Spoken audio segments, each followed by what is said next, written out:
Shalom, shalom. This is Eunice Ministry, Flowers of Marriage. Karibu sana mpendwa, ili tujifunze maneno ya Mungu, maneno ya uzima.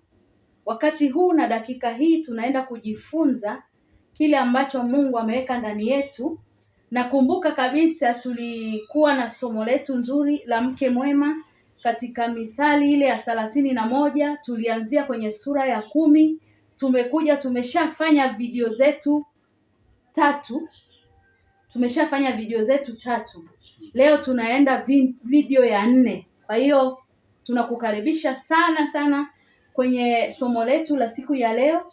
Namkaribisha baba mchungaji hapa, atajitambulisha, ataongea, alafu atawasalimia pia na ataingia kusoma neno la Mungu ili tuendelee. Karibu sana.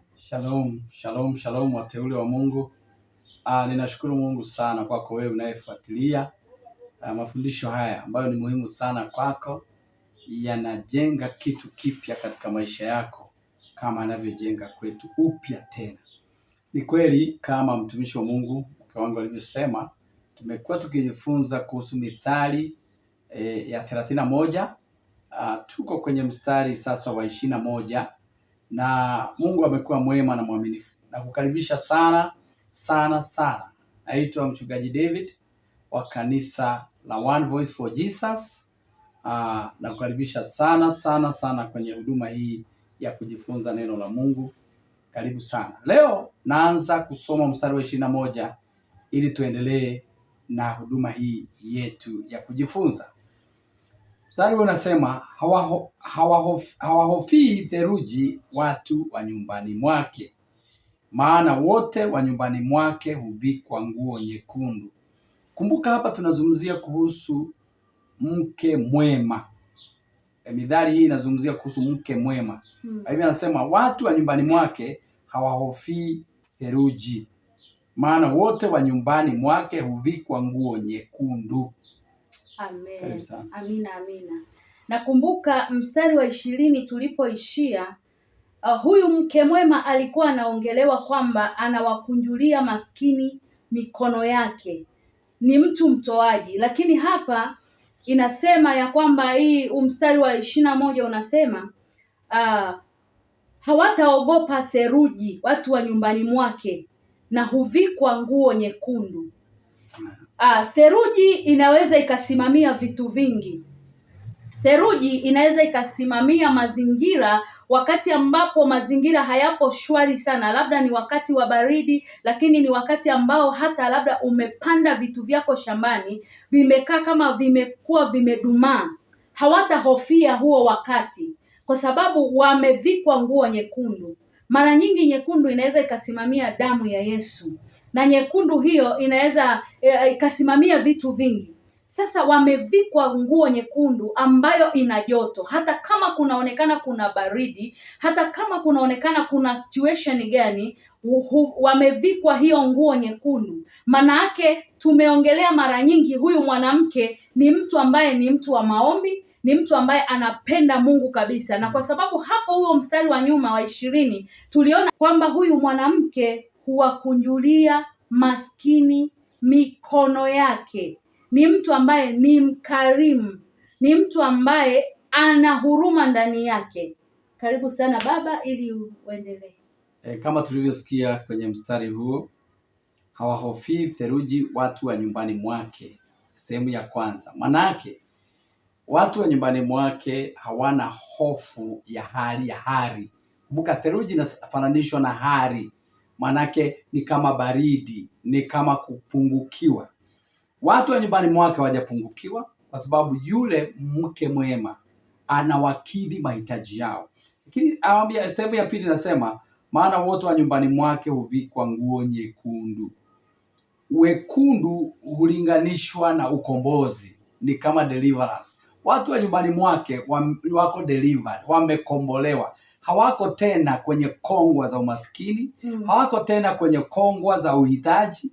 Wao wamefanikiwa kuwa na mtu ambaye anatumiwa na Mungu kuwafadhili, kuwatunza, kuwasaidia na kuwekeza kwao. Kwa hivyo mstari huu unaenda vizuri. Kwa kweli namshukuru Mungu kwa ajili ya kile anachosema na mimi na wewe tena siku njema ya leo. Nataka nisome tena mstari unaofuata wa 22.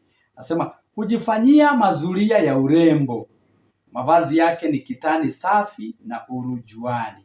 Amen. Karibu sana. Hujifanyia mazulia ya urembo. Nataka nikwambie kitu kimoja, mwanamke ndiyo nyumba, na mwanamke anasimama kwenye nafasi ya kulinda nyumba yake. Anajifanyia mazulia ya urembo, anatengeneza urembo. Nataka nikwambie mwanamke mwenzangu ninayeongea na wewe jioni ya leo, ya kwamba mwanamke ndiyo nyumba ambaye anaweza akatoka akaenda akanunua masofa mazuri akiyaona. Hiyo inaweza ikasimama nafasi ya uzuria au nafasi ya urembo. Akanunua kikapeti kizuri, akanunua meza, akanunua hiki. Mwanamke ndiyo nyumba. Ukiona mwanaume yoyote anaheshimiwa huko nje, jua heshima imetokana kwa mke wake. Mwanamke wake ndo alianza kwanza kumheshimu mke, sio mwanamke. Mke wake alianza kumheshimu, alafu hiyo heshima ikatoka mpaka nje, akajikuta pia nje anaheshimika. Ule uzuri wa mke wake sio uzuri tu wa nje wa mapambo ya nje, kuna uzuri wa ndani na uzuri wa nje pia. Kwa anajua kutengeneza nyumba yake iwe na muonekano mzuri. Karibu sana baba. Ni kweli kabisa. Hujifanyia mazulia ya urembo. Zulia ndilo linalotambulisha nyumba. Anapotaja zulia, kumbuka maneno haya yote ni yamehamishiwa rohoni. Anapotangaza na kusema juu ya zulia, mazulia ya urembo, manake nyumbani kwake kunavutia, kunapendeka, kuna kila kitu watu wanachokihitaji. Kama nyumba inatambulishwa na zulia la urembo, manake hakupungukiwi na chochote. Yote anayeingia, kumbuka zulia ni la kukanyaga, manake anapata kibali, anapata amani. Amen. Anafarijiwa. Ni mahali ambapo kila kitu kinachohitajika katika maisha ya mwanadamu kinapatikana. Huyu mwanamke ameleta mema katika nyumba yake. Lakini sehemu ya pili nasema mavazi yake ni kitani safi na urujuani. Manake mavazi yake ni ya kuvutia. Unapotaja mavazi, ni vito vya kujisitiri, ni vitu vya thamani vya kujisitiri. Anasema ni kitani safi na urujuani, manake ni silk and purple. Ni vito vya thamani, ni marangi ya gharama. Manake huyu mwanamke kila anachofanya, kinachoonekana na katika nje, manake ni cha kuvutia, ni cha kuleta utukufu kwa Mungu, lakini kwa mumewe na familia yake. Watu wakimuona wanasema na familia ya fulani. Hata kwenye Biblia kuna wanawake wengi walitajwa. Naomi alitajwa mwanzoni kama mwanamke ambaye alisitiri na kufunika familia yake. Amen. Jina Naomi linaonekana ni jina kubwa. Kwa hivyo ndivyo ilivyo kwa mke mwema. Amina. Nataka nisome mstari unaofuata, mstari wa 23 ambao tunahitimisha nao. Nasema mume wake hujulikana malangoni, aketipo pamoja na wazee wa nchi. Amen. Mume wake hujulikana malangoni, aketipo pamoja na wazee wa nchi. Bado huyu mwanamke ana nafasi kubwa sana, akiwa nyuma ya mume wake, akiwa ni prayer partner wa kwake, akiwa ni mtoa mashauri, yani anamshauri mume wake, akiwa wanafaraga wakiwa na mume wake. Kwa hiyo mume wake akitoka malangoni anakuwa na faraga na wazee, wanaweza wakakaa chini na wazee na wakazungumza na hawa wazee wakamsikiliza, kwa sababu huyu mwanaume ana hekima. Cha kwanza ni mtawala, cha pili anajua nafasi yake, na kwa sababu mke wake amemheshimisha na mke wake amempa yani ile amani ya moyo, ana furaha. Akitoka nje wazee wanaweza wakakaa, na sio wazee tu, watawala wanaweza wakamsikiliza, wakamuuliza ushauri, wakamuomba mawaidha, wakamwambia mzee fulani, unaonaje hapa,